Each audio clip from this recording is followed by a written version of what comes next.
Morning to our Uma high secondary school channel.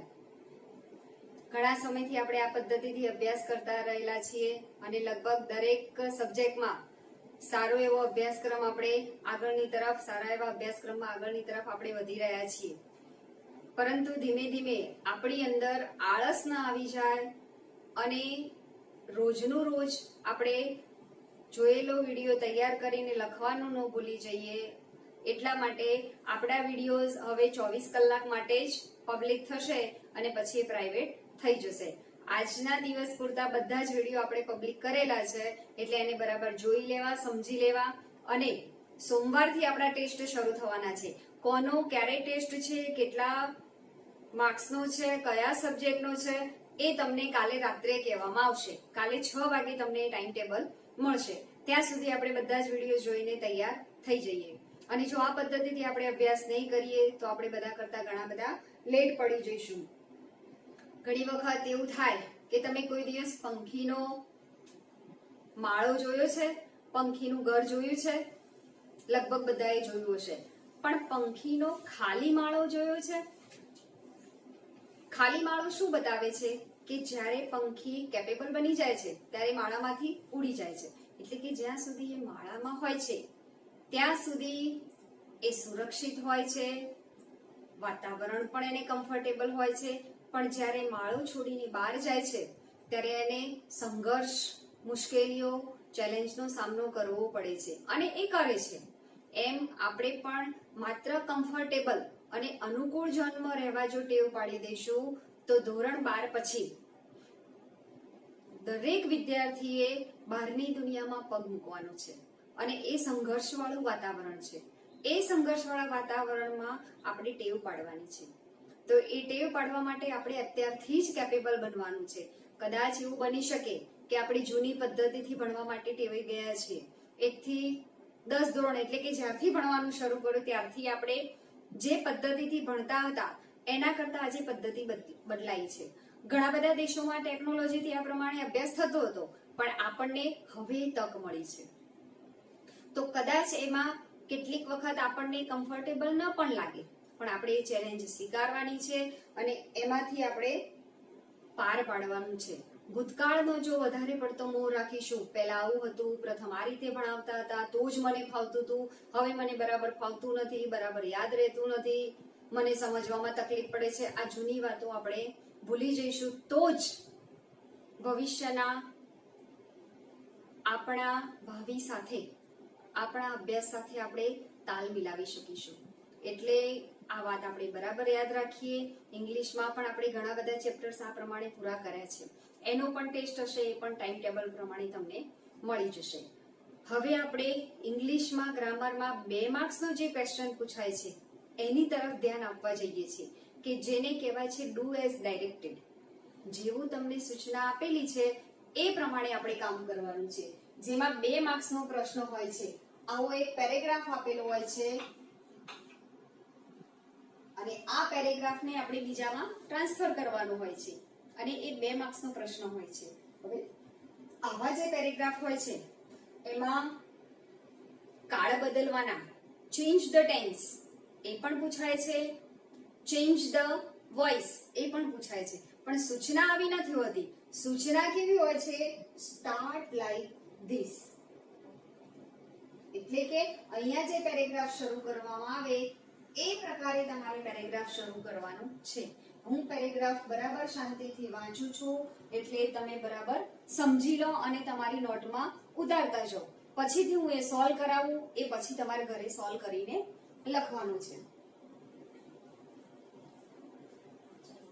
Last week, Dr. Pandya was delivering a lecture on liberty.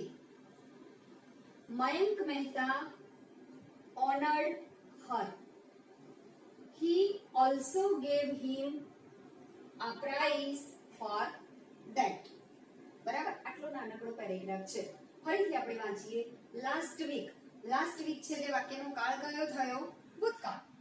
Last week doctor Pandya was delivering a lecture. એક lecture આપી રહ્યા હતા on liberty. Liberty એટલે સ્વતંત્રતા ઉપર એક lecture આપી રહ્યા હતા. મયંક મહેતા ઓનર્ડ હર, એમણે જે લેક્ચર આપ્યું એ લેક્ચરના આધારે એમનું બહુમાન કર્યું. હી ઓલ્સો ગેવ હિમ, આ મયંક મહેતાએ એમને શું કર્યું? Gave him a prize for that, આના માટે ઇનામ પણ આપ્યું. હવે આ પેરેગ્રાફને આપણે બે પ્રકારે ચેન્જ કરશું. પહેલું છે સ્ટાર્ટ લાઈક ધીસ, તો પહેલા આપણે શું લખવાનું છે? Last week doctor Pandya is, અને સ્ટાર્ટ લાઈક ધીસ.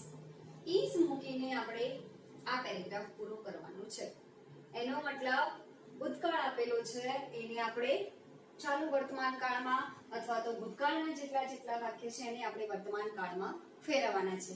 પહેલા ઝડપથી આ પેરેગ્રાફ નોટમાં લખી લો. જોડે જોડે એ પણ વિચારતા જાઓ કે જ્યારે પેરેગ્રાફ આપણે ચેન્જ કરતા હોઈએ અને એમાં પણ જ્યારે કાળ બદલવાનો હોય તો શું કરવું પડશે? તો કાળ બદલવાનો હોય તો શું બદલાય? સબ્જેક્ટ, વર્બ કે ઓબ્જેક્ટ? સ્વાભાવિક છે, સબ્જેક્ટ તો બદલાય જ નહીં. તો શું બદલવું પડે? દાખલા તરીકે આપણે કહીએ કે મેં આજે કેરીનો રસ ખાધો છે. બરાબર? હવે ખાધો હતો, ગઈકાલની મારે વાત કરવી હોય તો માત્ર સમયદર્શક શબ્દ બદલાય. કેરીનો રસ જે શબ્દ છે એમાં કોઈ ફેર પડવાનો નહીં. મેં ગઈકાલે કેરીનો રસ ખાધો હતો, એટલે ખાવું આ ક્રિયાપદ છે અને ક્રિયાપદમાં શું કર્યું? આપણે ચેન્જ કર્યું. એ જ પ્રમાણે અહીંયા પણ જ્યારે વાક્યમાં કાળ બદલવાનો હોય ત્યારે આપણે વાક્યમાં પહેલા શું કરીશું? ક્રિયાપદ આઈડેન્ટિફાઈ કરી લઈશું, ક્રિયાપદને આપણે ઓળખી લઈશું. ચલો, લાસ્ટ વીક આ સમયદર્શક શબ્દ છે. બરાબર? એટલે સમય આજનો હોય તો ટુડે લખાય, ભૂતકાળ હોય તો ભૂતકાળનો લખાય. ડોક્ટર પંડ્યા વોઝ, આ વોઝ એ પણ શું થયું? આપણું ક્રિયાપદ. delivering a lecture on liberty. Mayank Mehta આ સબ્જેક્ટ એટલે નામ થયું. ઓનર્ડ આ શું થયું? ક્રિયાપદ, વર્બ. હા, he also gave આ શું થયું? ક્રિયાપદ, prize for that. ચલો, હવે આપણે શું કરવાનું છે? તો ડોક્ટર પંડ્યા ઇઝ કરવાનું છે. તો લાસ્ટ વીક આવશે. શું કરવું પડશે? લાસ્ટ વીક નું આપણે શું કરવું પડશે?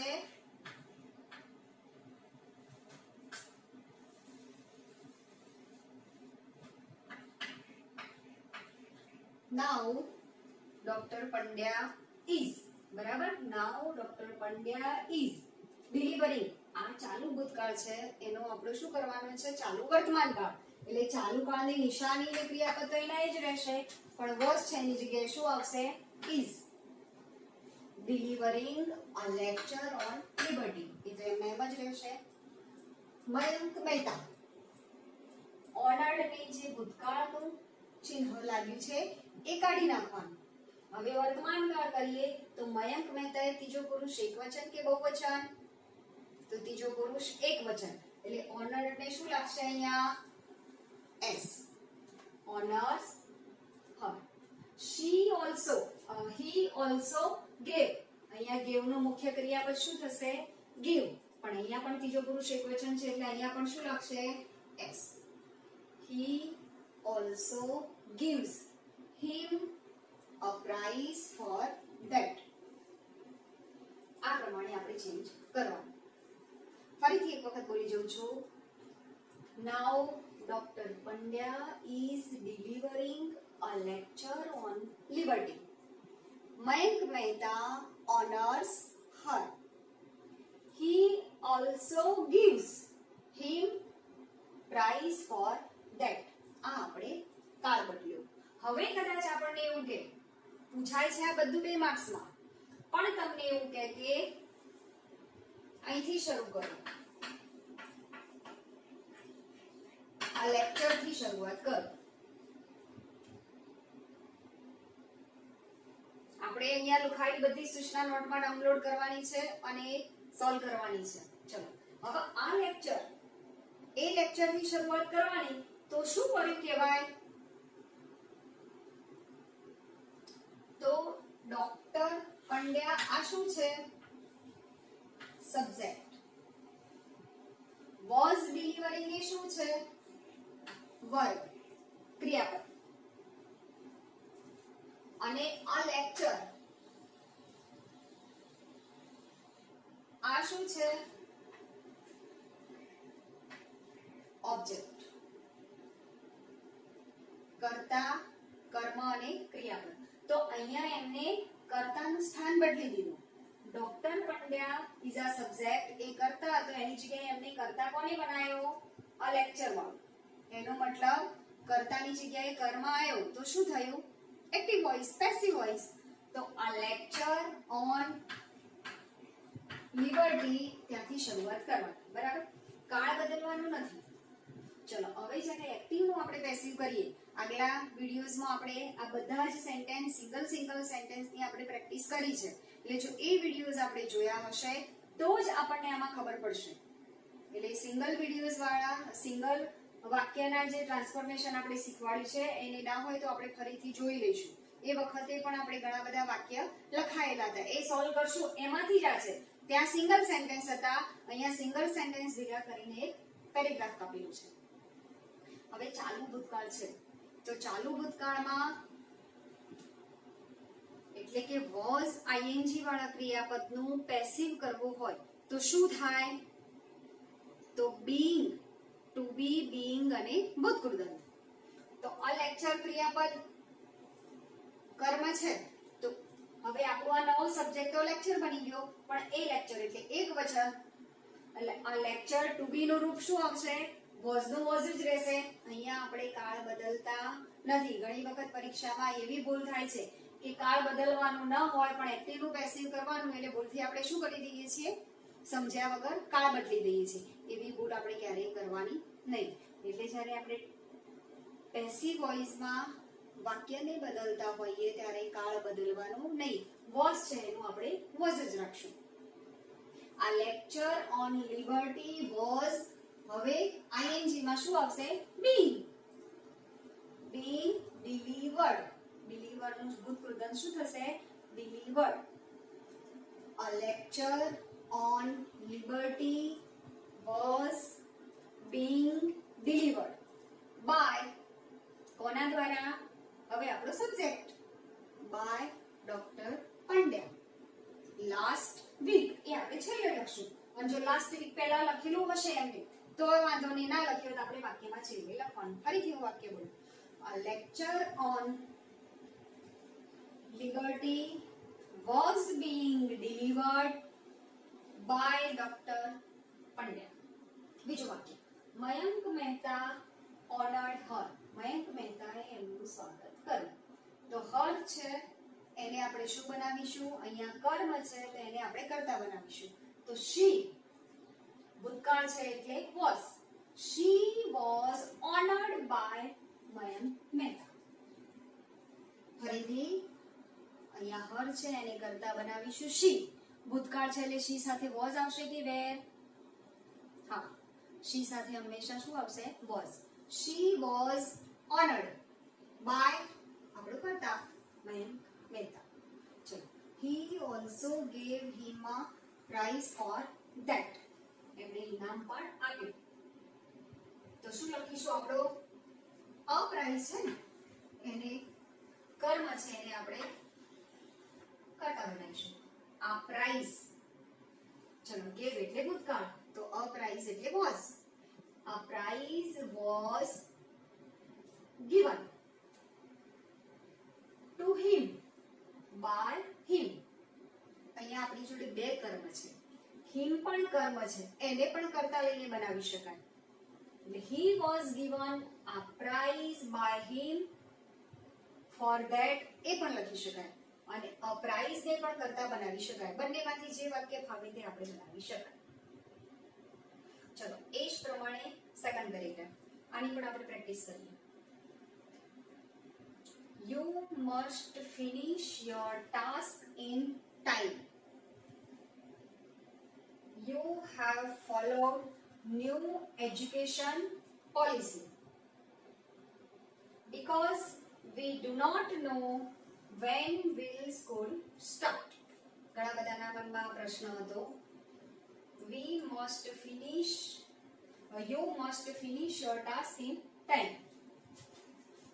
You have followed new education policy. Because we do not know when will school start.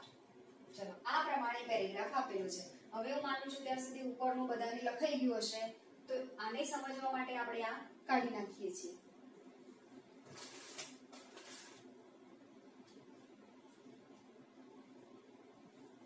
ચલો પહેલાનું શું કરવાનું છે આપણે સમજી લઈએ.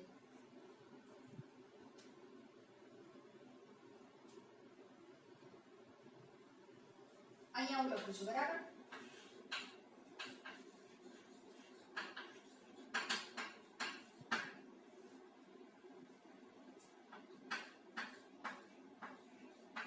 યોર ટાસ્ક અહીંથી શરૂઆત કરો. ચલો તો પહેલા સમજી લો કે યોર ટાસ્ક એટલે પેરેગ્રાફનું શું કરવાનું છે? કાળ બદલવાનું છે કે એક્ટિંગનું પેસિવ કરવાનું છે?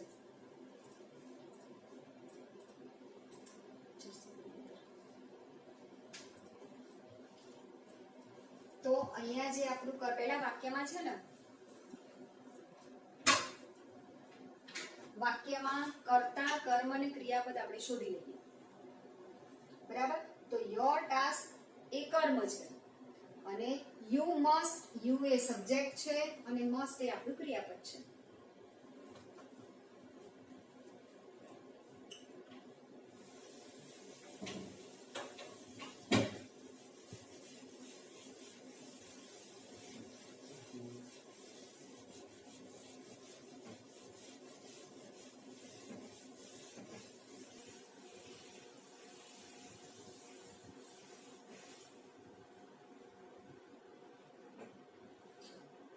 યોર ટાસ્ક ને આપણે શું બનાવીએ છીએ?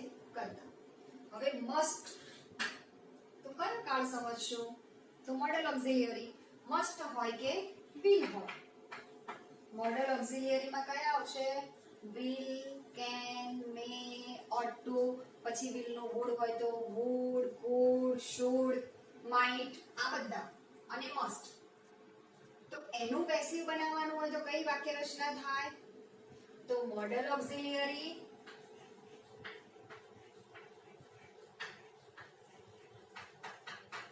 વત્તા બી વત્તા પાસ્ટ પાર્ટિસિપલ, આવી વાક્ય રચના થાય. ચલો તો યોર ટાસ્ક, તો પહેલા આપણે શું લખીશું? યોર ટાસ્ક મોડલ ઓક્ઝિલિયરી કયું આપેલું છે? મસ્ટ. તો આપણે પહેલા શું લખી દઈશું? મસ્ટ. પછી બી. હવે ક્રિયાપદ કયું છે? ફિનિશ. તો ફિનિશ નો આપણે શું કરીશું? Finished. Your task must be finished by you in time. You have followed a new education policy. તો કરતા કોને બનાવીશું? ફોલોડ એટલે અનુસરણ કરવું. શું અનુસરણ કરવાનું? તો આ આપણું નવું કર્મ છે જેને આપણે શું બનાવવાનું છે? કરતા. તો new education policy. New education policy. હવે અહીંયા યુ સાથે હેવ વપરાયું છે, પણ જ્યારે આપણે